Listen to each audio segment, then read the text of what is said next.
Hello అందరికీ welcome to my channel crazy thoughts with Valli. ఈరోజైతే కార్తీక మాసం లాస్ట్ డే, అదే పోలి పాడ్యమి. నాటి అయితే నా చిట్టి తల్లి లేవడంతో స్టార్ట్ అయింది. 3:30కి లేచింది. నేను ఎక్కడ పడుకుంటానోనని అస్సలు పడుకోలేదు మా బుజ్జిది. ఇంకా దానికి అలా పైన స్టార్స్ది పెట్టేసి నేను స్నానం చేసుకోవడానికి వెళ్ళాను. అమ్మ చెల్లి పూజ అయిపోయింది, తర్వాత నేను చేసుకున్నాను. అసలు పోలి పాడ్యం అంటే ఏంటి, పూజ ఎందుకు చేస్తారో నాకు తెలిసింది నేను చెప్తాను. అనగనగా ఒక ఊరిలో ఒక ఉమ్మడి కుటుంబం ఉండేది. ఆ కుటుంబంలో 5 కోడళ్ళు ఉండేవారంట. వారందరిలో చిన్న కోడళ్ళైన పోలికి చిన్నప్పటి నుంచే పూజలన్నా వ్రతాలన్నా మహా ఆసక్తి అంట. కానీ అదే ఆసక్తి ఆమె అత్తగారికి కంటగింపుగా ఉండేది. తనంతటి భక్తురాలు వేరొకరు లేరని ఆ అత్తగారి నమ్మకం. ఆచారాలను పాటించే హక్కు ఆమెకే ఉందన్నది ఆమె అహంభావం అంట. అందుకే కార్తీక మాసం రాగానే చిన్న కోడల్ని కాదని మిగతా కోడళ్లను తీసుకుని నదికి బయలుదేరేది.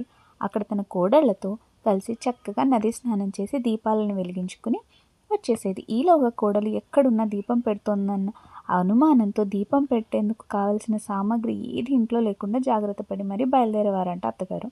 కార్తీక మాసంలో పోలి దీపం పెట్టకుండా ఉండేందుకు అత్తగారు చేసిన ప్రయత్నాలు ఏవీ సాగలేదు.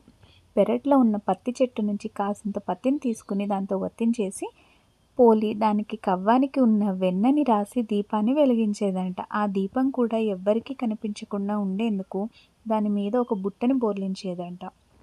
ఇలా కార్తీక మాసం అంతా నిర్విఘ్నంగా దీపాలను వెలిగించేది పోలి. చివరకు అమావాస్య రోజు రానే వచ్చింది. కార్తీక మాసం చివరి రోజు కాబట్టి ఆ రోజు కూడా నది స్నానం చేసి ఘనంగా కార్తీక దీపాలను వదిలేందుకు అత్తగారు బయలుదేరిందంట. వెళ్తూ వెళ్తూ పోలి ఆ రోజు కూడా దీపాలను పెట్టే తీరిక లేకుండా ఇంటి పనులన్నీ అప్పగించేసి మరీ వెళ్ళిందంట. కానీ పోలి ఎప్పటిలాగే ఇంటి పనులన్నీ చకచకా ముగించేసుకుని కార్తీక దీపాన్ని వెలిగించుకుంది. ఎన్ని అవాంతరాలు వచ్చినా, ఎంత కష్టసాధ్యమైనా కూడా ధర్మాచరణం పోలిన చూసి దేవతలకు కూడా ముచ్చటేసిందంట. వెంటనే ఆమెను బొందితో స్వర్గానికి తీసుకువెళ్లేందుకు విమానం దిగి వచ్చిందంట. అప్పుడే ఇంటికి చేరుకుంటున్న అత్తగారు ఆమె కోడళ్ళు ఆ విమానాన్ని చూసి అది తమ కోసమే వచ్చిందని చెప్పేసి మురిసిపోయారంట. కానీ అందులో పోలి ఉండేసరికి ఆశ్చర్యపోయారు. ఎలాగైనా ఆమెతో పాటు తాము స్వర్గానికి వెళ్ళాలనుకునే ఆత్రంలో పోలి కాళ్ళను పట్టుకుని వేలాడ ప్రయత్నం చేశారంట. కానీ ఉపయోగం లేకపోయింది. విమానంలో దేవదూతలు పోలికి మాత్రమే స్వర్గానికి చేరుకునేంతటి నిష్కల్మషమైన మనసు ఉందని చెప్తూ వారిని కిందకి దించేశారంట.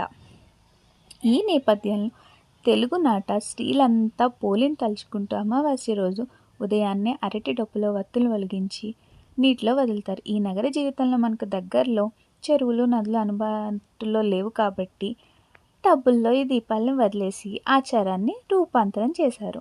ఇలా వదిలిన అరటి దీపాలను చూసుకుంటూ పోలిని తలుచుకుంటూ కార్తీక మాసంలో ఏ రోజు దీపాన్ని వెలిగించకపోయినా కూడా ఈ రోజు 30 వత్తులను వెలిగించి నీటిలో వదిలితే మాసమంతా దీపారాధన చేసిన పుణ్యం వస్తుందని చెప్తుంటారు. వీలైతే ఈ రోజున బ్రాహ్మణులకు దీపాన్ని, స్వయం పాకాన్ని కానీ దానం చేస్తుంటారు. ఎలా ఉంది పోలి కథ? ఇంకా మా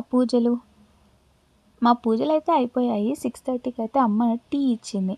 కాసేపు అలా కబుర్లు చెప్పుకుంటూ ఉన్నాం. పొద్దున్నే లేచాం కదా, కాసేపు అలా నడుము వాల్చాను.